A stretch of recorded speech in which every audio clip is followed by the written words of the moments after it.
ശബരിമല ഹിന്ദു ക്ഷേത്രമാണോ എന്ന തർക്കം പോലും ഉണ്ടെന്ന് മുമ്പ് നമ്മുടെ മിനിസ്ട്രിയും ദേവസ്വം ബോർഡും കൊടുത്ത അഫിഡവിറ്റിലൊക്കെ ഉണ്ട്. അതൊക്കെ വിവാദ വിഷയങ്ങളായതുകൊണ്ട് ഞാൻ പറയുന്നില്ല. എന്തുകൊണ്ടാണ് ഇന്ന് സുപ്രീം കോടതി ശബരിമല കേസ് പരിഗണിക്കുമ്പോൾ അത് ഇന്ത്യയുടെ ചരിത്രത്തിലെ വിശ്വാസവുമായി ബന്ധപ്പെട്ട ഏറ്റവും പ്രധാനപ്പെട്ട കേസായി മാറുന്നത്? 2, സർക്കാർ ചെയ്യേണ്ട കാര്യങ്ങൾ എന്താണ്? 3, ഞങ്ങൾ ഭക്തർ ചെയ്യാൻ പോകുന്ന കാര്യങ്ങൾ എന്താണ്? ഈ കാര്യമാണ് പറയാൻ ആഗ്രഹിക്കുന്നത്. ഇപ്പോ സുപ്രീം കോടതിയുടെ 9 അംഗ ബെഞ്ചിന്റെ പരിഗണനയിലേക്കാണ് ശബരിമലയും അനുബന്ധമായ 7 ചോദ്യങ്ങളും വരുന്നത്. ഇത് ഹിന്ദു സമൂഹത്തിന് മാത്രമല്ല, ഹിന്ദു, മുസ്ലിം, ക്രിസ്ത്യൻ, പാഴ്സി അടക്കം ഇന്ത്യയിലെ എല്ലാ വിശ്വാസ വിഭാഗങ്ങളെയും ബാധിക്കുന്ന ഒരു കേസായി മാറിയിട്ടുണ്ട്. സുപ്രീം കോടതിയുടെ 5 അംഗ ബെഞ്ച് അത് 7 അംഗ ബെഞ്ചിനും 7 അംഗ ബെഞ്ച് പിന്നീട് 9 അംഗ ബെഞ്ചിനും റെഫർ ചെയ്യുകയും സുപ്രീം കോടതി എന്ത് തീരുമാനമെടുത്താലും എന്ത് നിലപാടെടുത്താലും കേശവാനന്ദ ഭാരതി കേസ് പോലെ ദശാബ്ദങ്ങൾ, ഒരുപക്ഷെ നൂറ്റാണ്ടുകൾ നിലനിൽക്കുന്ന വിധിയായി, പ്രസിഡന്റായി, കീഴ്വഴക്കമായി അത് മാറും എന്നുള്ളത് കൊണ്ട് വളരെ ശ്രദ്ധയോടെ കൈകാര്യം ചെയ്യണം. അതുകൊണ്ടാണ് ഞാൻ വളരെ ആലോചിച്ച് എഴുതിയതും ഞങ്ങളുടെ സുപ്രീം കോടതിയിലെ അഡ്വക്കേറ്റിനോടക്കം വെരിഫൈ ചെയ്തതുമാണ്. അതുകൊണ്ട് അതിന്റെ 2-3 വരികൾ വായിച്ചിട്ട് ഇതിലേക്ക് വരാം. സുപ്രീം കോടതിയിലെ ശബരിമല കേസ് വളരെ ശ്രദ്ധയോടെ കൈകാര്യം ചെയ്തില്ലെങ്കിൽ ദൂരവ്യാപകമായ പ്രത്യാഘാതങ്ങൾ സൃഷ്ടിക്കും. അതിന് ആദ്യം വേണ്ടത് ദേവസ്വം ബോർഡിന്റെ സത്യവാങ്മൂലം കുറെ കൂടെ ശക്തമാക്കണം. കഴിഞ്ഞ തവണ വളരെ വേദനയും വിഷമത്തോടെ പറയട്ടെ, ആരെയും കുറ്റം പറയാനല്ല, ദേവസ്വം ബോർഡിന്റെ സത്യവാങ്മൂലം എഴുതിയിട്ട് സത്യവാങ്മൂലത്തിൽ പറയാനുള്ള കാര്യങ്ങൾ പറയാതെ വേറെ കാര്യങ്ങൾ പറയാനായി വാസു സാറിനെ നമ്മുടെ മുഖ്യമന്ത്രി ശ്രീ പിണറായി വിജയൻ അവർ സുപ്രീം കോടതിയിലേക്ക് വിട്ടിരുന്നു. അന്ന് റിപ്പോർട്ട് ചെയ്തവർക്ക് ഒരുപക്ഷെ ഓർമ്മ കാണും. ഒന്ന് ആലോചിക്കണം, ദേവസ്വം ബോർഡ് അയ്യപ്പന്റെ കാശെടുത്ത് നിലനിൽക്കുന്ന തിരുവിതാംകൂർ ദേവസ്വം ബോർഡ് അയ്യപ്പനെതിരെയാണ് കോടതിയിൽ വാദിച്ചത്. തിരുവിതാംകൂർ ദേവസ്വം ബോർഡിന് 1248 അല്ലെങ്കിൽ 1250 ക്ഷേത്രങ്ങളുണ്ട്. ആ 1250 ക്ഷേത്രങ്ങളെയും താങ്ങി നിർത്തുന്നത് സ്വാമി അയ്യപ്പനാണ്. കേരളത്തിലേക്ക് കോടിക്കണക്കിന് ഭക്തജനങ്ങളെ കൊണ്ടുവരുന്ന സ്വാമി അയ്യപ്പനാണ്. ആ സ്വാമി അയ്യപ്പനെതിരെയാണ് തിരുവിതാംകൂർ ദേവസ്വം ബോർഡ് സുപ്രീം കോടതിയിൽ വാദിച്ചത്. അത് വാദിച്ചത് എങ്ങനെ? എവിടെയും തൊടാത്തൊരു അഫിഡവിറ്റ് കൊടുത്തു. എന്നിട്ട് വാസു സാറിനെ മുഖ്യമന്ത്രി വേറെ വിട്ട് അവിടുത്തെ അഡ്വക്കേറ്റിനെ കൊണ്ട് ജെൻഡർ ഇക്വാലിറ്റിയാണ് പ്രധാനമെന്ന് വാദിപ്പിച്ചു. ശബരിമലയിൽ വീഴുന്ന കാശെടുത്ത് ശബരിമലക്കെതിരെ വാദിച്ചതാണ് യഥാർത്ഥത്തിൽ സംഭവിച്ചത്. പോട്ടെ, പഴയ കാര്യങ്ങളാണ്, ഇത് പറയുന്നില്ല.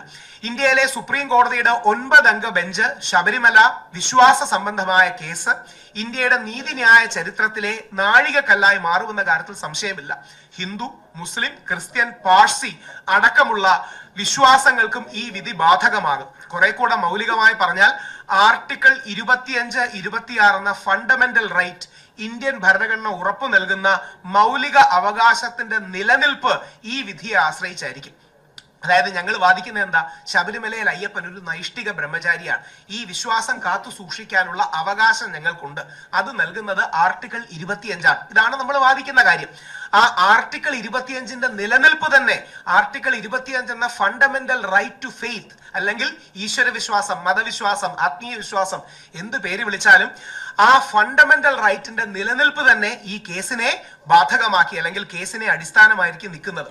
ഇതിൽ ഭരണഘടനാ ചോദ്യങ്ങൾ ഉണ്ടോ എന്ന് ചോദിച്ചാൽ തീർച്ചയായിട്ടും ഉണ്ട്. നമ്മുടെ എതിർവാദം ഞങ്ങൾ അനുകൂലിക്കുന്നില്ല, പക്ഷെ അവരെ ബഹുമാനിക്കുന്നു. ഫെമിനിസ്റ്റുകളും പുരോഗമനവാദികളും സ്വയം വിളിക്കുന്നവരും ആർട്ടിക്കിൾ 14 പരമാവധി ഇതിലേക്ക് കൊണ്ടുവരാൻ ശ്രമിക്കുകയാണ്. അപ്പൊ ഒരു ആർട്ടിക്കിൾ 14ന്റെയും 25ന്റെയും ബാലൻസ് അഥവാ സന്തുലനം ഈ കേസിൽ വേണ്ടി വന്നേക്കാം, സംശയമൊന്നുമില്ല. അപ്പോ അതിന്റെ ബാലൻസ് എന്താണ്, ആർട്ടിക്കിൾ 25ന്റെ പരിധിയും പരിമിതിയും എന്താണ് തുടങ്ങിയ അടിസ്ഥാന ഭരണഘടനാ ചോദ്യങ്ങൾ ഈ വിഷയത്തിൽ ഉയർത്തപ്പെടുകയും പരിഗണനയിൽ വരികയും ചെയ്യും. ഞാൻ കഴിഞ്ഞ കേസിൽ കക്ഷിയാണ്. കഴിഞ്ഞ കേസിൽ മാത്രമല്ല, കഴിഞ്ഞ 20 വർഷം 2006 മുതൽ ഈ വിവാദം ഉണ്ടായത് മുതൽ 2007 തുടങ്ങി കോടതിയിൽ കഴിഞ്ഞ 19-20 വർഷമായിട്ട് പോകുന്ന വ്യക്തിയാണ്. ആദ്യഘട്ടങ്ങളിൽ പ്രത്യേകിച്ച് ആരും സപ്പോർട്ട് ചെയ്യാനില്ലാത്ത ഘട്ടത്തിൽ ഒറ്റയ്ക്ക് ഞാൻ മാത്രമായിട്ടിരുന്ന് കേസ് കേട്ട സന്ദർഭങ്ങളുണ്ട്. അതായത് ശബരിമല കേസ് വിളിക്കുമ്പോൾ കേരള ഗവൺമെന്റ് ആൾക്കാർ കാണില്ല, തിരുവിതാംകൂർ ദേവസ്വം ബോർഡ് ആൾക്കാർ കാണില്ല. ഞാൻ മാത്രമായി സ്വന്തമായി കാശ് മുടക്കി ഡൽഹിയിൽ പോയി സുപ്രീം കോടതി ഇരുന്ന അവസരങ്ങൾ ഉണ്ടായിട്ടുണ്ട്. അപ്പൊ അന്ന് സപ്പോർട്ട് ചെയ്യാൻ ആരും ഇല്ലാത്തൊരവസ്ഥയായിരുന്നു. പക്ഷെ ഇന്ന് എല്ലാവരും സപ്പോർട്ട് ചെയ്യുന്ന ഒരു അവസ്ഥയാണ്. അത് വളരെ നല്ലതാണ്. സർക്കാരിനോടും ദേവസ്വം ബോർഡിനോടും 2 റിക്വസ്റ്റ് ആണ്. ഒന്ന്, ദേവസ്വം ബോർഡിന്റെ അഫിഡവിറ്റ് വീക്കാണ്. ദേവസ്വം ബോർഡിന്റെ അഫിഡവിറ്റ് ദുർബലമായൊരു അഫിഡവിറ്റ് ആണ് കൊടുത്തിരിക്കുന്നത്. ചില കാര്യങ്ങൾ പറഞ്ഞാൽ എന്താ പറയുക, പ്രകോപനവും ചലഞ്ചിങ്ങും ആവുന്നതുകൊണ്ട് ദേവസ്വം ബോർഡ് അഫിഡവിറ്റിൽ എഴുതിയിരിക്കുന്ന കാര്യമൊന്നും പറയുന്നില്ല. പക്ഷേ ദേവസ്വം ബോർഡിന്റെ അഫിഡവിറ്റ് വീക്കാണ്. ശബരിമല ഹിന്ദു ക്ഷേത്രമാണോ എന്ന തർക്കം പോലും ഉണ്ടെന്ന് മുമ്പ് നമ്മുടെ മിനിസ്ട്രിയും ദേവസ്വം ബോർഡും കൊടുത്ത അഫിഡവിറ്റിലൊക്കെ ഉണ്ട്. അതൊക്കെ വിവാദ വിഷയങ്ങളായതുകൊണ്ട് ഞാൻ പറയുന്നില്ല. പക്ഷേ ശബരിമല എന്ന ഹിന്ദു ക്ഷേത്രത്തിന്റെ ബഹുസ്വരതയുടെ ക്ഷേത്രത്തിന്റെ വാവരും വെളുത്തയും അടക്കം മുസ്ലിം ക്രിസ്ത്യൻ ജനവിഭാഗങ്ങളെ ഉൾക്കൊള്ളുന്ന ഹിന്ദു ക്ഷേത്രത്തിന്റെ അടിസ്ഥാന സ്വഭാവം നൈഷ്ഠിക ബ്രഹ്മചര്യമാണ്, എറ്റേണൽ സെലിബേറ്റ് ആണ് എന്ന വസ്തുത വളരെ ശക്തമായിട്ടുണ്ട്. ഈ സത്യം തിരിച്ചറിഞ്ഞ് ദേവസ്വം ബോർഡിന്റെ സത്യവാങ്മൂലം ശക്തമാക്കേണ്ട ആവശ്യമുണ്ട്. കേരള സർക്കാരിനോടും അഭ്യർത്ഥിക്കാനുള്ളത് കുറെ കൂടെ ശക്തമായ സത്യവാങ്മൂലം സമർപ്പിക്കണമെന്നാണ്. അത് ഹിന്ദു വോട്ടുകൾക്ക് വേണ്ടിയോ NSSനെ ഭയന്നോ പ്രക്ഷോഭങ്ങൾ ഭയന്നോ ആകരുത്. പകരം ശബരിമലയുടെ ഭാഗത്താണ് ന്യായം എന്ന തിരിച്ചറിവ് കാരണമാകണം. ഇത് പത്രക്കാരോട് ഞാൻ അഭ്യർത്ഥിക്കാനുള്ളത്, നിങ്ങൾ ഒരു നിമിഷം ഒന്ന് ആലോചിച്ച് നോക്കൂ. ശബരിമലയിൽ എവിടെയാണ് സ്ത്രീ വിവേചനം?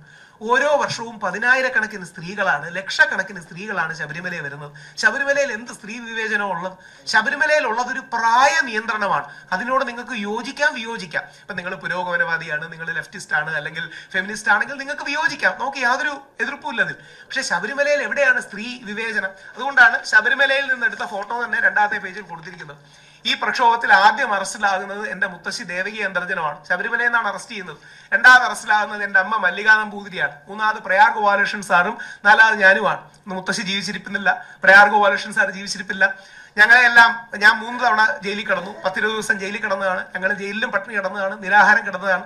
ഇതിന്റെ വിഷയം എന്ന് പറഞ്ഞാൽ അർത്ഥസത്യങ്ങൾ പറഞ്ഞ് ഒരു ക്ഷേത്രത്തെ, വിശ്വാസത്തെ കേസ് തോപ്പിക്കാൻ ചില ആൾക്കാർ ശ്രമിച്ചു എന്നുള്ളതാണ് അതിന്റെ സത്യം. ഒന്ന് ആലോചിച്ച് നോക്കുക. ശബരിമലയിൽ 10,000-കണക്കിന് ലക്ഷക്കണക്കിന് സ്ത്രീകൾ വരുമ്പോ സ്ത്രീ വിവേചനമുണ്ട് എന്ന് പറഞ്ഞാണ് കേസ് നിൽക്കുന്നത്. നേരെ തിരിച്ച് ശബരിമലയിലെ പ്രായ വിവേചനം എന്നാണ് ഈ കേസ് വിളിക്കുന്നെങ്കിൽ കേസ് തീർന്നു. അതുകൊണ്ടാണ് അവരങ്ങനെ വിളിക്കാത്തത്. ശബരിമലയിൽ ഒരു പ്രായ വിവേചനം, അതായത് പ്രായത്തിന്റെ വ്യത്യാസം 10 മുതൽ 50 വയസ്സ് വരെയുള്ള യൗവനയുക്തങ്ങളായ സ്ത്രീകൾ കയറാൻ പാടില്ല. ഇതാണ് ശബരിമലയിലെ വിശ്വാസം. ഇനി ആ വിശ്വാസത്തിന്റെ കാര്യം എന്താ? നൈഷ്ഠിക ബ്രഹ്മചാരിയാണ് അയ്യപ്പൻ എന്ന വിശ്വാസമാണ്. ഇത് വിശ്വസിക്കാതിരിക്കാനുള്ള എല്ലാ അവകാശവും നമ്മുടെ നാട്ടിലെ ആൾക്കാർക്കുണ്ട്. പക്ഷേ വിശ്വസിക്കുന്ന ഞങ്ങളെ പോലുള്ളവർക്ക് അത് പ്രാക്ടീസ് ചെയ്യാനുള്ള ഒരു സ്ഥലമാണ് ശബരിമല. ഇത്രയേ ഉള്ളൂ കാര്യം. ഇത് വിശ്വസിക്കാതിരിക്കാനുള്ള എല്ലാ അവകാശവും നമ്മുടെ നാട്ടിലെ ആൾക്കാർക്കുണ്ട്. അത് വിശ്വസിക്കുന്നവർക്ക് പ്രാക്ടീസ് ചെയ്യാനൊരു സ്ഥലം. അപ്പോ ശബരിമലയിൽ എല്ലാ വർഷവും 10,000-കണക്കിന് ലക്ഷക്കണക്കിന് സ്ത്രീകൾ വരുന്നുണ്ട്. ശബരിമല പ്രക്ഷോഭത്തിൽ ആദ്യം അറസ്റ്റ് ചെയ്യപ്പെട്ടത് എന്റെ മുത്തശ്ശി ദേവകി അന്തർജനമാണ്. സ്ത്രീകൾക്ക് ശബരിമലയിൽ യാതൊരു വിലക്കുമില്ല. യുവതികൾക്ക് ഒരു പ്രായ നിയന്ത്രണം മാത്രമാണുള്ളത്. അതിന്റെ കാരണം അവിടുത്തെ പ്രതിഷ്ഠാസങ്കല്പം നൈഷ്ഠിക ബ്രഹ്മചാര്യം ആണെന്നുള്ളതാണ്. ഈ വിഷയങ്ങൾ മറച്ചുവെച്ച് പല കോണുകളിൽ നിന്ന് സ്വാർത്ഥ താല്പര്യങ്ങൾ, അജണ്ടകൾ അടിച്ചേൽപ്പിക്കാനുള്ള നീക്കമുണ്ടായി. അതാണ് 2018, 2019 ശബരിമല മഹാപ്രക്ഷോഭമായി മാറിയത്. ഇന്ത്യയിലെ 12 സംസ്ഥാനങ്ങളിൽ 6ഓളം രാജ്യങ്ങളിൽ വിശ്വാസ പ്രക്ഷോഭങ്ങൾ, നാമജപ ഘോഷയാത്രകൾ നടന്നു. ഹിന്ദു വിശ്വാസികൾക്ക് വലിയ പിന്തുണയാണ് മുസ്ലിം ക്രിസ്ത്യൻ സഹോദര സമുദായങ്ങളിൽ നിന്ന് കിട്ടിയത്. അയ്യോ, ഞാൻ അന്ന് ഈ വരി കൂടെ പറഞ്ഞ് നിങ്ങളുടെ ചോദ്യങ്ങളിലേക്ക് എടുക്കാം. അന്ന് ഞാൻ പറഞ്ഞപ്പോ എനിക്ക് ഇന്നും ഓർമ്മയുണ്ട്, നമ്മുടെ ചാനലിലെ പല സുഹൃത്തുക്കളും ഉണ്ട്. ഞാനപ്പോ ഒരു പ്രത്യേക ചാനൽ അവതാരകന്റെ കൂടെ ഇരുന്ന് വളരെ വൈകാരികമായി സംസാരിച്ചിട്ട് ഞാൻ പറഞ്ഞു, എന്റെ നെഞ്ചിൽ ചവിട്ടിയ ശബരിമലയിൽ യുവതികൾ കയറും. അപ്പൊ അടുത്തൊരു ചാനലിൽ പോയപ്പോ ആ ചാനലുകാരെന്നോട് പറഞ്ഞു, നമ്മുടെ ചാനലിൽ കൂടെ അത് പറയണേ. ഞാൻ ചോദിച്ചു, ഞാൻ വിചാരിച്ചു അവര് നമ്മളെ സപ്പോർട്ട് ചെയ്യുന്ന ആൾക്കാരല്ല, എതിർക്കുന്ന ആൾക്കാരാണ്. ഞാൻ പറഞ്ഞു, പിന്നെ എന്തിനാണ് നിങ്ങൾ അങ്ങനെ പറയുന്നത്? എനിക്ക് ഇന്നും ഓർമ്മയുണ്ട്. അതായത് നാളെ നിങ്ങളൊക്കെ എന്തായാലും തോക്കുമല്ലോ. അപ്പൊ നാളെ ശബരിമലയിൽ യുവതികൾ കയറി ഇറങ്ങുമ്പോൾ സൈഡിൽ നിന്റെ ഈ ഡയലോഗ് ഇട്ട് ട്രോൾ ചെയ്യാനാണ് എന്ന് അവരൊന്ന് പറഞ്ഞിട്ടുണ്ടായിരുന്നു. എനിക്ക് ഇന്നും അത് ഓർമ്മയുണ്ട്. അവരോടും ദേഷ്യമൊന്നും ഉണ്ടായിട്ട് പറയുന്നതല്ല. പക്ഷേ അന്ന് അത് പറഞ്ഞപ്പോ ഒരുപാട് പേര് സീരിയസ് ആയിട്ട് എടുത്തില്ല. സുപ്രീം കോടതിയുടെ 5-അംഗ ബെഞ്ചിന്റെ വിധിന്യായമല്ലേ, നിങ്ങൾ എന്തായാലും തോക്കുമെന്ന് വിചാരിച്ചു. നമ്മൾ വിശ്വാസികൾ ജയിച്ചതിന്റെ കാര്യം ഞങ്ങൾ പറയുന്ന കാര്യങ്ങളിൽ സത്യം ഉള്ളതുകൊണ്ടാണ്. അതുകൊണ്ടാണ് നമ്മുടെ ക്യാമ്പയിന്റെ പേര് മണികണ്ഠ ടു മഹാത്മാ എന്നായിരുന്നു. മണികണ്ഠസ്വാമി, അയ്യപ്പസ്വാമി മുതൽ മഹാത്മാഗാന്ധി വരെ. ആ വിഷയത്തിൽ ഞങ്ങൾ ജയിച്ചതിന്റെ കാര്യം ഇന്ന് നിലപാട് CPM അടക്കം മാറ്റിയതിന്റെ കാരണം ആദ്യം ഓർമ്മ കാണും ഒരുപക്ഷെ മുതിർന്ന ആൾക്കാർക്ക്, ഒരു രാഷ്ട്രീയ പാർട്ടിയെ സപ്പോർട്ട് ചെയ്യാനില്ലായിരുന്നു. പ്രമുഖ രാഷ്ട്രീയ പാർട്ടികളിലെ പല പ്രമുഖരും, പേര് പറയുന്നില്ല, ഇപ്പൊ അവർക്ക് അത് ഓർക്കുമ്പോൾ വേദനയായിരിക്കും, അവരെല്ലാം ശബരിമല വിശ്വാസത്തെ ആദ്യം എതിർക്കുകയായിരുന്നു. അവരെല്ലാം പിന്നീട് നിലപാട് മാറ്റി ശബരിമലയെ അനുകൂലിച്ച് വരാൻ കാരണം ഞങ്ങൾ വിശ്വാസികൾ പറയുന്നതിൽ സത്യമുണ്ട് എന്നുള്ളത് കൊണ്ടാണ്.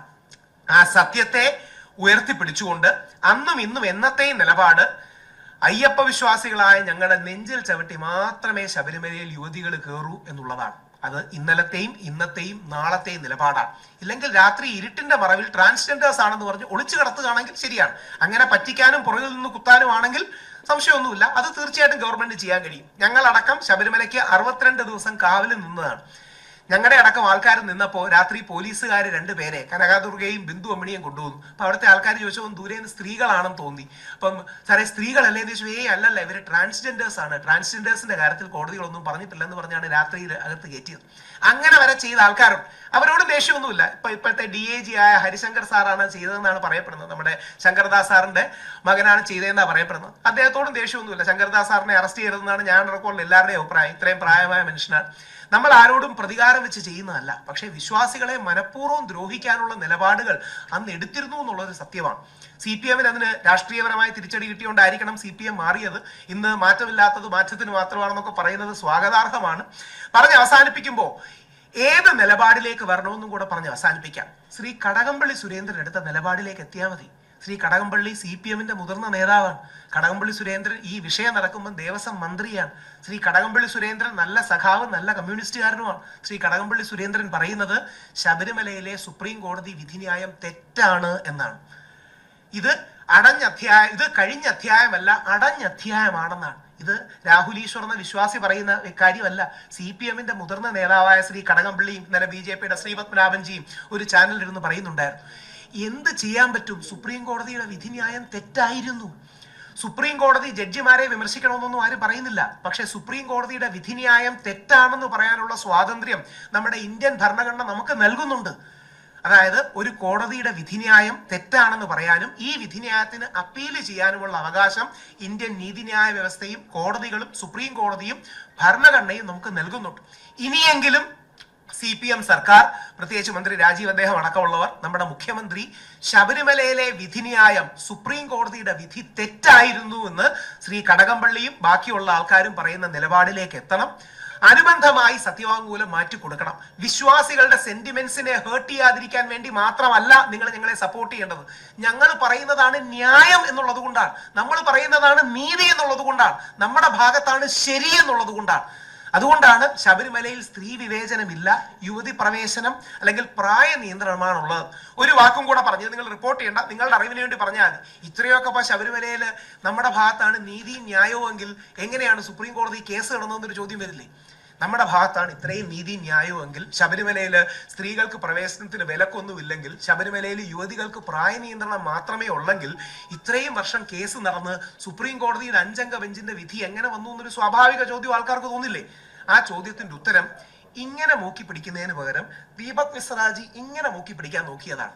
അതായത് ഇങ്ങനെ പറയുന്നതിന് പകരം വളഞ്ഞ വഴി യൂണിഫോം സിവിൽ കോഡ് കൊണ്ടുവരാൻ ഒരു കളമൊരുക്കാൻ വേണ്ടി ജസ്റ്റിസ് ദീപക് മിശ്ര എന്ന ഇന്ത്യയുടെ ചീഫ് ജസ്റ്റിസ് ആയിരുന്ന വ്യക്തി വളഞ്ഞ വഴിയിൽ മൂക്കി പിടിച്ചതാണ്. അന്ന് ഞാൻ പറഞ്ഞപ്പോൾ അത് വിവാദം ഉണ്ടാകുകയും സുപ്രീം കോടതിയിൽ എനിക്ക് കോടതി ഇലക്ഷത്തിന്റെ അടുത്ത് വരെ എത്തുകയും ചെയ്തു. പക്ഷെ നിങ്ങൾ ഓർക്കണം, ഇന്ത്യയുടെ നീതിന്യായ സംവിധാനത്തിൽ ആദ്യമായി ഇംപീച്ച്മെന്റ് നേരിട്ട ചീഫ് ജസ്റ്റിസ് ആണ് ജസ്റ്റിസ് ദീപക് മിശ്ര. ഇന്ത്യയുടെ നീതിന്യായ സംവിധാനത്തിൽ നമ്മുടെ സുപ്രീം കോടതിയുടെ ചരിത്രത്തിൽ ആദ്യമായിട്ട് the only chief justice to face impeachment proceedings.